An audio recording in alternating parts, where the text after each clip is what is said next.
Alright, my humble opinion, there's so much misinformation in the internet when it comes to mixing beats. You'll see people using parallel compression, some weird ass VSTs that God knows where they come from, and I'm here to tell you that you generally do not need none of that stuff to make your beat sounding hard as fuck and sounding clean as hell. In today's video, I'm gonna show you some easy, ready to follow techniques to use in your beats, whatever DAW you're using. So even if you're not on FL Studio, you are definitely gonna be able to replicate the techniques that I'm gonna show you in today's video. So if you're ready to make your beats sounding at industry quality standards, let's get into it. Yeah, alright, so this is gonna be the beat that we're gonna mix, and I'm gonna show you my entire process from the master channel all the way down to the last sound that I've been used for this beat.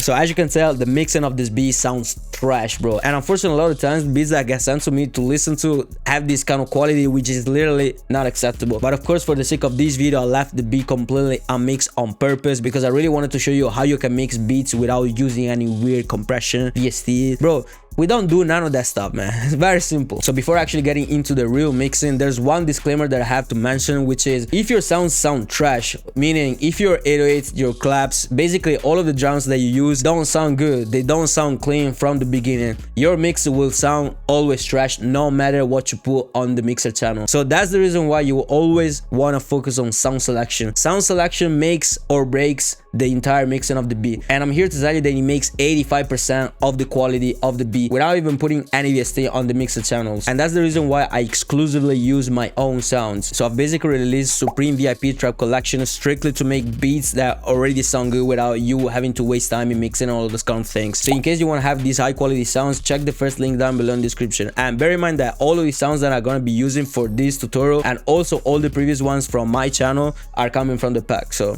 just so you know. So the first thing that I'm gonna do is to put the soft clipper on the master channel, and we're gonna leave it there on the default preset, so I'm not touching anything for this one. And after that, I'm gonna move it down by one slot, and I'm gonna put the parametric EQ, and in this case we're gonna use the 20 Hz plus 18k kilohertz envelope, which is this one right here. And the next thing that we're gonna do is to activate the band number 6, which is this one over here, and we're gonna put it with this star here. As you can tell, it's some sort of a star or something like that. And I'm gonna basically boost the high frequencies, and I'm gonna increase the knob over here just like this. And this is a very simple trick that I like to use on my beats. I might even put it somewhere around here and boost it like this, something like this. It should be fine. And basically what that does is to make the beat sounding more clean and more crisp. Now if you were to leave the master channel just like this, the way I showed you, it will be good. You'll literally be good to go. Even if you were to just use the soft clipper alone, you will still be good. However, I'm gonna show you what's inside the master channel preset for Supreme. So this is the preset that is included in the kit. So as you can see, we once again have the parametric EQ. Once again, we have that boost on the high end, and then we got the soft clipper once again on default, and then finally we also have an extra boost on the high end of the overall mixing. And to be honest, this is the way I always have the master channel of my beats. If you only were to use the soft clipper, you'll still be good, but I feel like it sounds a little bit better with this preset right here. Now at this point, the first element that we're gonna mix is the melody.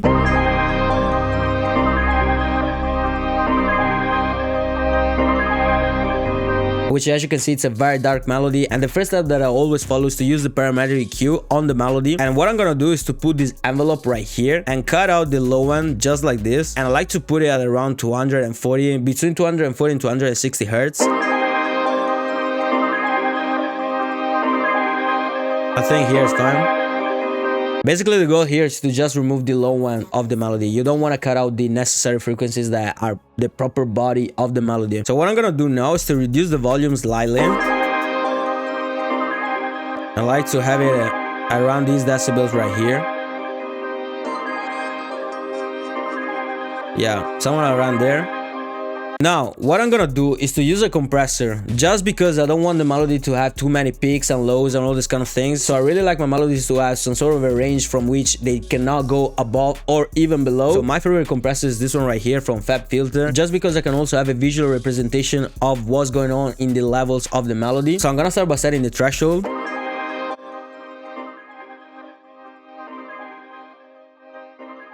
Yeah. And basically the threshold regulates the point in which the compression will actually happen. Yeah, I think at this point it's fire. As you can see, It is pretty consistent. It doesn't go above this level over here, which is good. I pretty much like my melodies to have a range between minus 18 decibels all the way up to minus 12 decibels. Now the next element that we have lined up is the snare, and I like my snares to hit hard, man. Like, I'm talking about hard. Yeah, this is too low in my opinion. So what I'm gonna do, instead of boosting it from the mixer channel, I'm first gonna boost it from the sampler, and all you need to do is to just open the sample. In this case is the snare, and press on this tool over here, and then as you can see here, you have this boost knob here. This is gonna be the one which you wanna be playing with. So I'm gonna increase it slightly like this. Yeah, even more.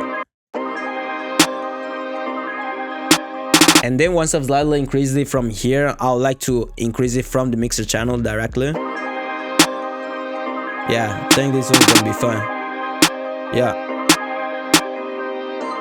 sound like this. Now next element that we got is the hi-hat, and to be honest, this level here is too loud in my opinion, so I'm gonna reduce it. Yeah, I think around here should be fine. Yeah, it's fine. So when it comes to the hi-hat, I personally like to have it ranging between minus 9 decibels all the way up to minus 6. It is very rare that I will go past that level. Yeah, it's fire like this. As next element, there will be the 808, but first I want to show you the open hat, how I like to mix it. And bear in mind that in terms of drums, this is what we got so far.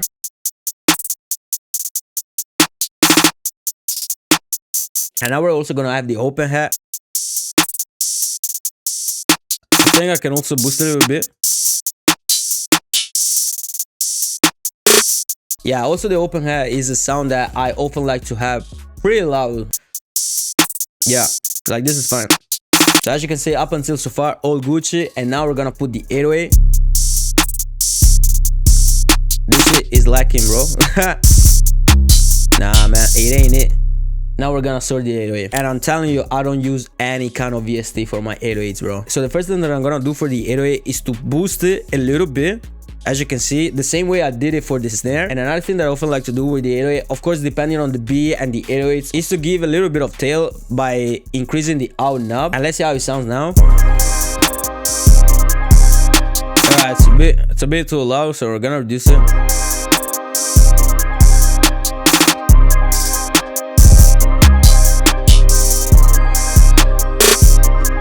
Yeah, something like this. Yeah, somewhere around this level. And for example, now I feel like the open hat, it's a little bit too loud, so I'm gonna reduce it. Yeah.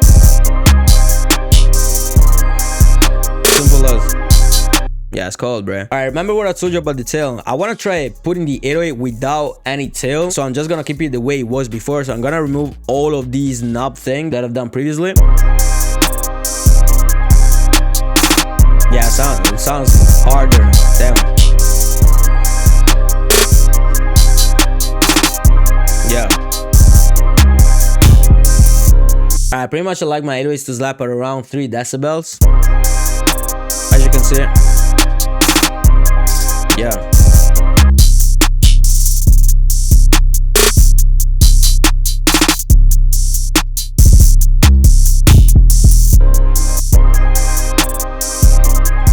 Yeah, somewhere around there. And as you can see, at this point you literally have all the main elements of the beat. So basically what that means is that every other sound that you're gonna be putting in the beat, it will pretty much gonna be in the background, because whatever extra sound you're gonna be putting on the beat right now, and if it is too loud, it is gonna clash with the main elements of the beat, and you definitely do not want to do that mistake. You feel me? For example, as next sound, we have these perks right here, and as you can tell, they're there, like you can really hear them, but they're not really clashing with the main sounds because the volume, it is not too loud.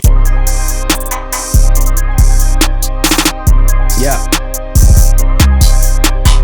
You see what I'm saying? I'm also gonna show you at what level they're playing in the mixer channel. As you can see, boom, minus 9 decibels, and you can still hear them. So basically, if you have sounds that are supposed to stay in the background, so that means that they are not main elements, you don't necessarily have to boost the volume to hear them. If you leave them there at minus 9 decibels, even minus 6 decibels, you're still gonna be able to hear them.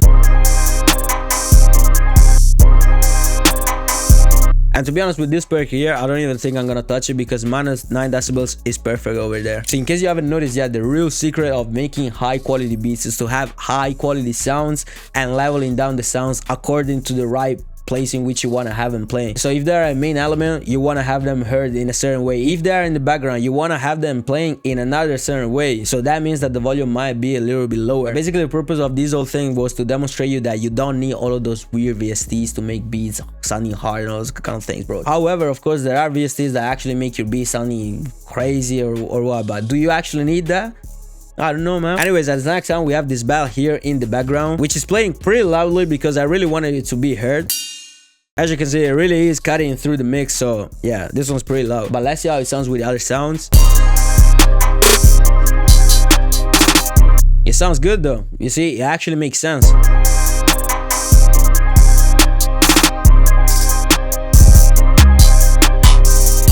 Yeah. And then we actually have this other one as well, which is a crash.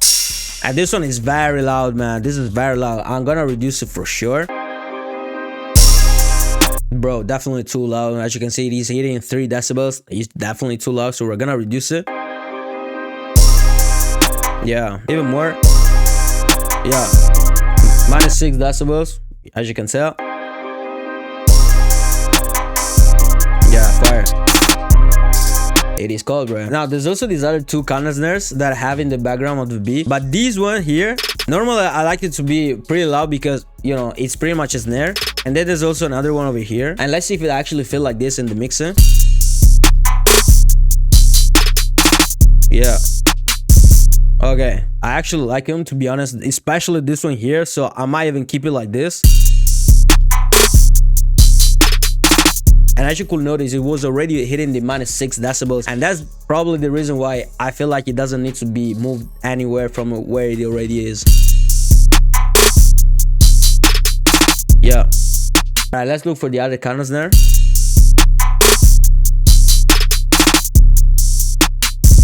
Yeah. Yeah, it's pretty okay. It was hitting minus 3 decibels, which is pretty solid. I might even reduce it a little bit. Yeah. Yeah, it's fine over there. Yeah.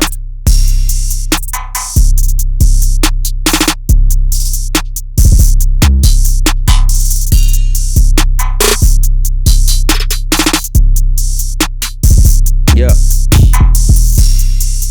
Bro, this is literally the mixing of the beat, man. I was even about to forget there's also this bell over here. Yeah, I feel like it's a little bit too loud, but let's actually listen to it with the melody on top, so that way we can also understand if it actually is too loud. Yeah, it's a bit too loud, so I'm gonna reduce it straight from here, from the knob. Yeah, maybe around here. Yeah, it's fire. Let's see how much it is hitting. Yeah, to be honest, it's there in the background, sounding good. So yeah, man. So as you can see, bro, I literally not used any single VST for this beat, bro, and it's sounding clean, G.